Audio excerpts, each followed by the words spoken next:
व्यासपीठावरील प्रमुख फुले मॅडम, आपले चावडी साहेब, माईक जवळ घे ना.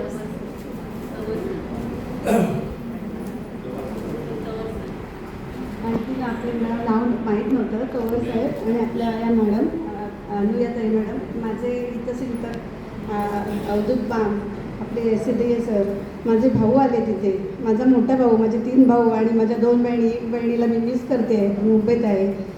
तर माझी वहिनी आले, माझे सगळे जवळचे. अरे वा, यांचे क्लासमेट्स मी आता बघते, मुंबईतून खास यांच्यासाठी शुभेच्छा द्यायला आले.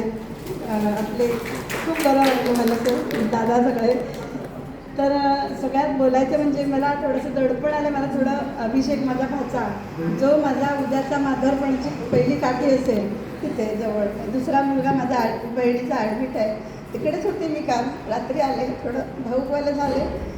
माझ्याशी सलोनी जे 2 शब्द मांडले त्यांनी मी थोडी भाऊक झाले, थोडं भरून आलं मला. काही चुका झाल्या तर माफ करा. मी तशी घाबरणारी नाही आहे, व्यासपीठाची मला सवय आहे. पण आजचा कार्यक्रम माझ्यासाठी थोडा भाऊक होणारच आहे. बोलणार जास्त नव्हते, तरी पण 4 शब्द बोलेनच मी. आज थोडं दडपण येतं आहे, पण हे व्यासपीठ काय पुन्हा मला शासकीय सेवेतलं मिळेल असं वाटत नाही, म्हणून मी आज बोलते इथे. मी सांगेन यांना की तुम्ही आत्ता जे आहात इथे तसेच पुढेही असणार आहात. आज थोडे बघितलं मी त्यांना, मुलीच्या भाषणानंतर थोडे भावूक झाले. मला पण तिथे त्यांच्याकडे बघून थोडं अश्रू आले माझ्या डोळ्यात. थोडं असं होऊ देऊ नका. अजून आपल्याला खूप पुढे दोघांना प्रवास करायचा आहे. आत्ता मुलीचं आमचं लग्न ठरतं आहे, त्याच्यानंतर दिवाळीमध्ये आमच्याकडे शुभकार्य आहे. दुसरी पण मुलगी आत्ता लग्नाला रेडी झाली आहे. तर त्यांनी आत्ता असं राहायला पाहिजे. अशा अश्रू आपल्याला त्यांना देऊन चालणार नाही. तुम्ही पुढे व्हाच, मी आहे तुमच्या पाठीशी. आपण चौघं मिळून आत्ता पुढे प्रवास करूया. आपल्याला जे हवी असणारी पाठीशी राहणारी सगळी माणसं इथे आहेत. माझा मोठा भाऊ बंधू आहेच, आप्पा बाबा इथे माझे 2 भाऊ नाही आहेत, मिस करते मी त्यांना. तुम्हाला माझ्या 2 मोठ्या बहिणी आहेत, त्यातली एक बहीण आहे आई समान, ती तर आहेच तुमच्या पाठीशी. तिच्या डोळ्यात अश्रू होतात, मला थोडं वाईट वाटतं. मी तुम्हाला सांगेन, हा जो आज सेवानिवृत्तीचा कार्यक्रम आहे, तो सेवानिवृत्तीच्या कार्यक्रमाला मला बोलताना एवढं जरूर मी त्यांना सांगेन तुम्हाला की ह्यांनी जे काय ह्या म्हणजे शासकीय सेवेत असताना जवळजवळ माझं लग्न झालं. मला वाटतं 1995 साली माझं लग्न झालं आहे. माझे हितचिंतक अवधूत बाम आणि अनुया बाम मॅडम यांनी आमचं दृष्टांत वगैरे जमवलं. ह्यांच्या रूपाने मला हे छान पतिदेव मिळालेले आहेत, खूप छान. त्यांच्या माझे ते गुरुच आहेत, नवरानंतर आधी गुरु आहेत माझे. माझ्या भावंडांना त्यांनी खूप प्रेम दिलं आहे. ज्यांना ज्यांना बहिणींना भावंडांना मदत करायची तेवढी केली आहे. ज्यांना ज्यांना त्यांनी गुरु म्हणून मार्गदर्शन करायचं तेवढं केलं आहे. असं पुढेही त्यांनी चालू ठेवावं माझ्या जवळच्या माणसांना. त्यांच्याकडून खूप अपेक्षा आहेत मार्गदर्शनाच्या. मी असं म्हणेन की ह्यांचा जो आत्तापर्यंत त्रास त्यांनी भोगला आहे. जेव्हा आम्ही रत्नागिरीतून आमची बदली झाली कुठे कोल्हापूरला जाताना मी खूप भावूकून रडले. मला वाईट वाटलं, आपण आता मायदेशाहून आपण कोल्हापूर म्हणजे एकदम कोल्हापूरला वरच्या पट्ट्यात जायचं म्हणजे थोडं भीतीदायकच होतं. कसं असेल पुढे काय, खूप आम्ही रडलो त्यावेळेला. पण तिथे स्टाफ आमचा कोल्हापूरचा सगळा पाठीशी होता. खूप सगळ्यांनी आम्हाला साथ दिली. त्यानंतर कोल्हापूरमधून आम्हाला डायरेक्ट बीडला जावं लागलं. बीड म्हणजे आपण इतिहासाच्या भूगोलच्या पुस्तकात त्याचा अभ्यास केला. अशा दुष्काळी भागात आम्ही गेलो. थोडं फॅमिली म्हणून त्यांनी आम्हाला खूप जपलं. तिथे आम्हाला पाण्याची सुद्धा खूप कमतरता जाणवली. त्या अशा परिस्थितीमध्ये आम्ही कसे 9-10 महिने आम्ही काढले. मी खूप तिथे रडत होते की बदलीसाठी काहीतरी करा, आपण कुठल्या दुष्काळी भागात आलो आहे. स्त्री भ्रूण हत्यासारखी प्रकरण तिथे चालू असताना इतका कामाचा तणाव सरांवर होता की त्या व्यापातून त्यांच्याकडे बघताना मला खूप वाईट वाटायचं. जरी मी अशा वरच्या घाटावरच्या पट्ट्यात मी होते, तर तिथे असताना मला ह्यांना रडू पण येऊन दाखवू शकत नव्हते मी, एवढा कामाचा ताण होता. आपल्या गौरी राठोड मॅडम, त्यांची आम्हाला खूप मार्गदर्शनासाठी साथ मिळाली. त्यानंतर आम्ही बीडमधून आम्हाला त्यांना सर्वे करून एक जेव्हा हेड ऑफिसला मुंबईच्या ते जेव्हा त्यांना एक अधिकारी मोठे पाहिजे होते आपले CEO, तर त्यांना हेच नेमके असे चांगले त्यांना हुशारी यांची दिसली. त्यांनी यांना बरोबर उचललं. साहेब गेले CSTच्या मेन ऑफिसला. परत तिथेही जाऊन फाईलचा एवढा ढीग त्यांनी एवढा उपसला की त्याला फक्त आणि फक्त मी आणि माझ्या 2 मुली साक्षीदार आहोत. आमच्याकडे आमचे ड्रायव्हर होते भालचंद्र जाधव, त्यांनी आम्हाला खूप भावासारखं यांना जपलं आहे. रोज फाईल भरून त्या गाडी घेऊन यायचे आणि तो रात्री 12-1 वाजेपर्यंत. सरांचं हे बघा, हे जे बुटं कशी अशी होऊन जायची मॅडम. त्यातून त्यांनी ते सगळ्या फाईल सकाळी पहाटे उठून परत 6 वाजता साहेब कुठे आहेत फाईल तपासताय, हे सगळं मॅडम त्यांनी केलं. या व्यापातून ते असे बाहेर पडले. खूप अशा धूळ खात पडलेल्या फाईल्स त्यांनी बाहेर काढल्या आणि जे जे खरोखर ज्यांना ज्यांना शक्य देणं होतं प्रमोशन, अशा फाईल त्यांनी पुढे दिल्या. आज खूप असे लोक त्यांच्या कामाच्या दृष्टिकोनातून त्यांनी ते फाईल पुढे दिलेत आणि ते जे काही कोण पुढे गेले पदोन्नतीने, त्यांच्या आमच्या पाठीशी आशीर्वाद आहे. थोडा आमच्या कार्यकाळामध्ये थोड्या अडचणी आम्ही भोगल्या, देवाला सुद्धा आज खूप भोगावे लागले, आम्हाला सुद्धा वनवास भोगावा लागला, मी ते मान्य करते. काही गोष्टीत आमचाच गडदडपण, आम्हाला अडचणीतून आम्हाला जावं लागलं, पण खूप काळ त्यांनी नाव जे कमवले त्यासाठी आम्ही तिन्ही 2 माझ्या मुली आणि मी खूप आम्हाला अभिमान वाटतो. आणि मित्रमंडळीसुद्धा त्यांची खूप छान आहे. पण एक सांगेन, कुठल्याही मित्रमंडळात कधी तुम्ही जेव्हा सपोर्ट कराल, काय मदत कराल, थोडा विचार करून सगळ्यांनी पाऊल टाकत जा. आज त्यांनी खूप अडचणीतून पुढे जात त्यांनी आज इथंपर्यंत येऊ थांबले.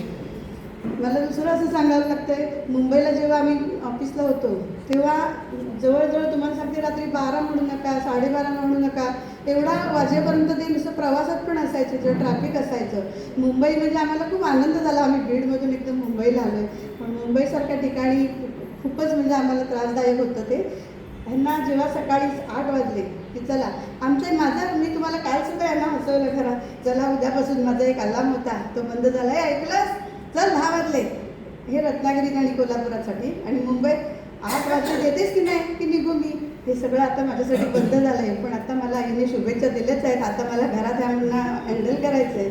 अरे जेव्हा अगोदर माझ्यासाठी खरोखर मी काल एक पोलिसांचा एक फॉर्म्युला वाचला होता, त्यांनी असं म्हटलं आहे की रिटायरमेंटमध्ये माणूस पत्नीचं काय अपेक्षा असतात, अगोदर घरात हा माणूस अर्धाच होता पण आता पूर्ण आहे.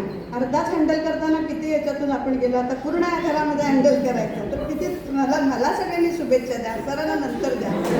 तर खूप कडक आणि रागिष्ट स्वभावाचे आहे.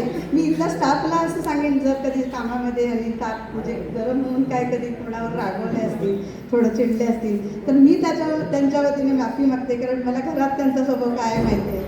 माझे भाऊ वगैरे मला म्हणतात, ते चिडले तू गप्प बस, पुढे नाही बोलायचं. हो ठीक आहे, पण असा स्वभाव आहे. आणि मला आता सांगायचं, जेव्हा रत्नागिरीत आले तेव्हा माझी आत्या, मला माहीत नाही आत्या आले, आत्याने आईसारखं यांना इथे आधार दिला. 25 वर्षाची मला वाटतं हे असताना रत्नागिरीत आले ट्रान्सफर होऊन पहिले. तर त्यावेळेला म्हणजे आत्ता लग्नाला 30 वर्ष झाली, 30 वर्षापूर्वी ह्या आत्याकडे 700 रुपयासाठी पेईंग काय म्हणतात त्याला आपण आतेला असं मदत द्यायच्या. आतेने प्रेमापोटीच केलं, पण त्या काळात ह्या आतेने त्यांना खूप सावरले. त्या आतेला माऊलीला मी तशी कधीही विसरणार नाही. आते तुमच्यामुळे यांनी इथे रत्नागिरीत येऊन पाय रोवला. आणि सुरुवातीला आमच्या अवधूत बाम आणि अनिताई यांच्याकडून सुरुवात झाली, पुढे लास्टला सुद्धा आज कार्यक्रमाला ही दोघा इथे उपस्थित आहेत. आणि आज मला खूप छान वाटते ताई, तुम्ही आमच्या निरोप समारंभासाठी आहात आणि सुरुवातीसाठी पण तुम्हीच होता. खूप छान, तुमच्यामुळे मला हे छान मिस्टर मिळाले.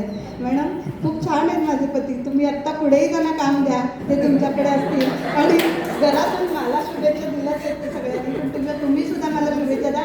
तुम्ही गरीब असा, मी यांना अजून काम देते, रिकामे ठेवू नका त्यांना. तर हा माणूस फक्त पेन चालवणारे आहेत, ते पेनाशिवाय त्यांचं काही होत नाही. आज जर ते घरात बसले तर खरंच मेंटल होते, ते खूप कामाचे. जेव्हा बघावं तर मॅडम लॅपटॉप घेऊन असं मी तुम्हाला सांगू इच्छिते. इथे येण्याची वेळ येणार नाही त्याची काळजी आम्ही घेऊ. मेंटल ऑफिस म्हटलं ठीक आहे. आणि हे जे ऑफिस आहे माझी, ते मी कधी आलेली नाही ऑफिसमध्ये, माझी कधी परिचय झाला नाही. जर कोणाला कधी काय सरांबद्दल काय मार्गदर्शनासाठी तुम्हाला जर त्यांच्याकडे काय मदत पाहिजे असेल, कधीही मॅडम तुम्ही सर्व जेंट्स सगळा स्टाफ काही मदत हवी असेल, कधीही सरांकडे घरी या, कधीही फोन करा, तुम्हाला सदैव त्यांचं मार्गदर्शन मिळेल. त्यासाठी ते तत्पर असतीलच. आणि कधी त्यांनी फोन उचलला नाही तर माझा पण नंबर घ्या, मला फोन करा, सर तुम्हाला पाठीमागे तुमच्या असतील. मी पुन्हा एकदा सरांना म्हणजे माझ्या पतींना शुभेच्छा देते. आणि तुम्ही कुठे पुढे जायचे तर जा, मी तुमच्या पाठीशी आहे.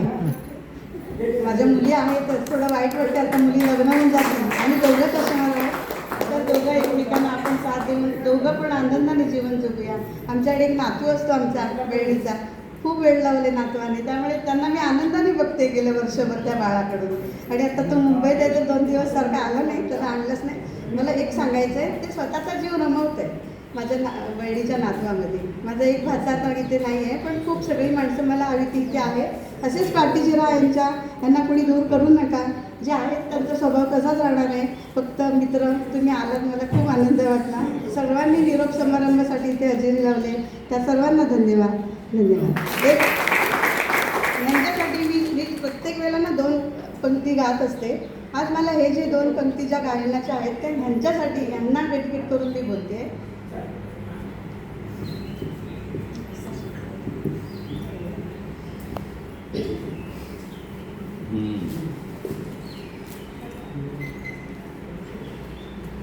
माझे गुरु आहे तिथे अवधूत बाम सर, त्यांना सांगते जरा चूक झाली तर माफ करा, थोडा हात ठेवतो. आनंद या जीवनाचा सुगंधा परी दरवळावा. आनंद या जीवनाचा सुगंधा परी दरवळावा.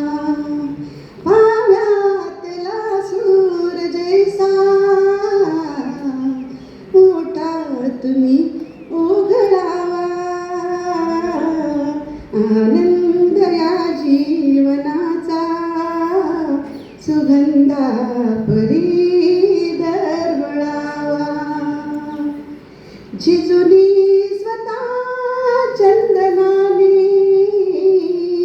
जिजुनी स्वतः चंदनाने दुसऱ्यास मधुगंध द्यावा. हे जाणता जीवनाचा प्रारंभ हा ओळखावा. आनंद या जीवनाचा सुगंधा परी दरवळावा. पाव्यातला सूर जैसा मोठा तुम्ही ओघळावा. आनंद या जीवनाचा सुगंधा परी दरवळावा. सुगंधा परी दरवळावा. सुगंधा परी दरवळावा. धन्यवाद.